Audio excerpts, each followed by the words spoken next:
Authentic Therapist. I'm Keisha here, the founder of Peaceful Mental Health Counseling Services and also the founder of Authentic Profitable Practice, where we help therapists like you start from the ground up to start a successful therapy practice.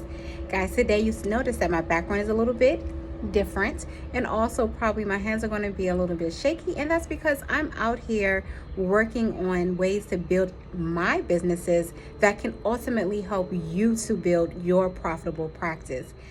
Now today I want to talk about the importance of identifying your ideal client.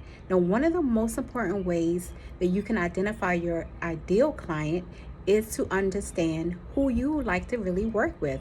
Now, nobody wants to have people sitting in front of them that they have no interest in working with.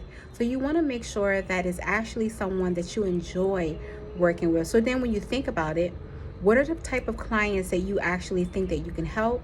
What type of clients do you feel like you can actually provide services to, where you can actually help them to make a transformation in their lives? And once you come up with that, then you want to be able to move forward and identify where those ideal clients would typically be. Now, what that means is that you're talking about possibly social media, you're talking about possibly at certain organizations, you're talking about possibly out in the community. Where would your clients be? You're going to use that because once you're actually identifying those locations, then you're going to connect with the people in those locations that can actually help you to reach out to your population and to be able to connect with them on your own. So the first thing that we need to do is actually understand what language it is that they are speaking. That's important because when you are connecting with your ideal client, you're going to need to know how to talk to them.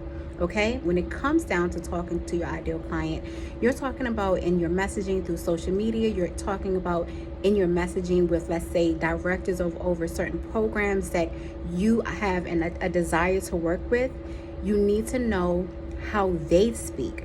Now, when I say your ideal client, it doesn't really have to be one particular person, because possibly your ideal client actually could be your organization or a large organization that you want to build a relationship with that will ultimately lead you to be able to speak to the person that you can see sitting in front of you in your office, right? Be it in person or virtual. In order to build a practice, you need to be able to have clients coming in. In order to have them coming in, you need to be able to connect with them.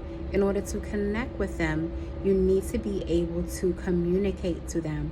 And then in order to communicate with them, you also need to be able to understand their pain point.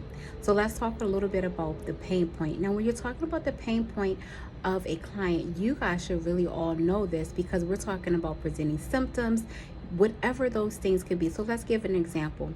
We could be talking about depression. We could be talking about anxiety. We could be talking about trauma. We could be talking about relationship issues. These are going to be different subjects or different presenting symptoms that your potential client could actually be experiencing. Now, when you actually know the pain point, then you're able to speak directly to that pain point, helping your potential client to understand how it is that they can receive the transformation that they are looking for, understanding that they need, and gaining clarification that they need from working with you. Now, this also can be utilized when you are using a website. When you're using your website, you're not going to just have random things on there like a lot of us therapists do, where we're just like, oh, we provide individual services, or we provide family therapy, or we provide group therapy. That's great, and you do want to have those particular things on your website. But honestly, what's going to really speak to your ideal client is them being able to see that you know who they are. They want to know that you understand what their problem is. They want to know that you have a solution to their problem. They want to know that you hear them, that you understand where they are, and that you're going to be able to be with them to support them along the way.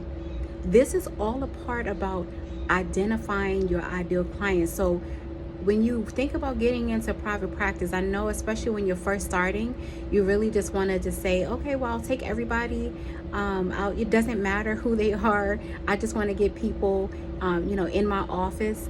I understand that, and I'm not saying that it's completely bad, but In reality, I'm here to teach you guys how to build a practice that's going to work for you, that's going to be sustainable, not something that you're just going to start right now and then have to change later on throughout your practice, or the journey that you have within your practice.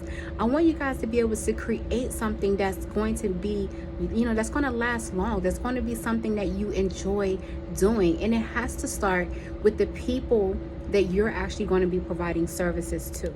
If you think about the person that you're going to be seeing, think about, let's say it's a Monday morning, right? The beginning of the week. A lot of times people on Monday mornings, they don't feel like going to work. They don't feel like getting up. They don't feel like doing whatever it is they have to do for that day. When you're in private practice, you have the opportunity to choose the people that you work with. Believe it or not, you can always refer anyone else out if you don't feel like they're a good fit. So when you are living an authentic life and having an authentic practice, then that means that you're actually able to determine through your pre-screening process who you're going to actually see. Now, and I'm going to tell you this, if you are seeing people that you truly believe that you can help, people that you know that you actually enjoy working with and serving, then that's going to go so much further in your practice. It's ultimately going to help you. You're going to feel more confident in your work. You're going to be able to get more referrals, because guess what? When you show up in that type of way, where you are confident, or when you are able to provide the support that your client needs, because you're working with your ideal client, you're going to feel good. The client is going to feel good, and they're going to refer other clients to you. So you have to understand this, that identifying your ideal client is going to help you. You don't want to get in a situation where you're just taking everybody. Again, I repeat, I know people do this. I know we did this. I did this when I first started too. But as after doing therapy and being in practice for so long, I realized that, sometimes we as therapists, we don't really understand who it is that we want to work with. And then we end up having to make a lot of changes throughout our journey, which is perfectly fine. But why have to even set up yourself to make all those changes when you can actually just set up a practice that's authentic, that works for you in the long run? Now, there's so many different topics that we can talk about in terms of your ideal client, but I want you guys to just think about the things that we talked about today. And remember, live authentically and work authentically. Take care, guys.